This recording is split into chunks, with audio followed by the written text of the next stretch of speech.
Eric Casillas here for SportsCenter.com, and we're joined by Phil Steele, who something writes the definitive guide on college football. Phil, I see the top 25. You have Oklahoma at number 1. Why the Sooners? Well, a lot of people are questioning how I pick a 5-loss team to win the national title, but this past decade, 4 times a team with 4 or more losses won the national title. 3 times they had 5 losses, including 2008 when I picked Florida number 1 in the country heading into the season. Georgia was the preseason number 1, but Florida, off of 4 losses, won the national title. It's a very talented Oklahoma team. In fact, all 8 units rank in my top 16 in the front of the magazine. Last year, they were one of the most injury-plagued teams in the country. 42 starts lost to injury. That makes them a lot better this year. Last season, despite their 5-3 Big 12 record, they actually outgained Big 12 foes by 133 yards per game, which was the best mark in the conference. They could easily have been a 12-1 team last season.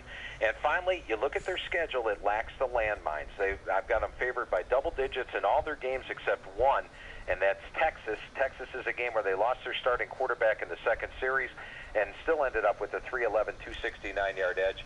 I see the Sooners going unbeaten and playing in the title game. You mentioned Texas. You know what's going to happen. That state, they're going to go crazy when they see this and say, you don't even have us in the top 10. Why no Texas in the top 10?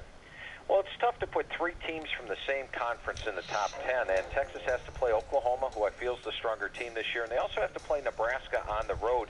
Those are the only 2 games I think they lose all year, but they're, in my mind, going to finish 3rd in the Big 12. I see Boise State outside the top 5. Does that mean you think they're going to get picked off right off the bat when they play Virginia Tech? Can't slip anything by you, Eric. That's probably the only game they slip up on all season. And when you crunch these numbers and you take a look at this, what surprised you or jumped out at you that you were not expecting?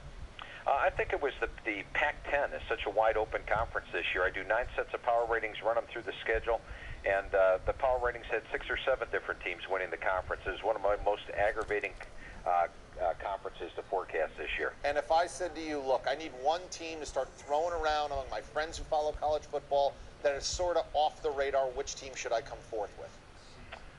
Well, Oklahoma's sort of off the radar, but if I was going to pick another one out of the stack there, I would have to say the Georgia Bulldogs. I think they've got a shot of even winning the SEC East and could very well run the table.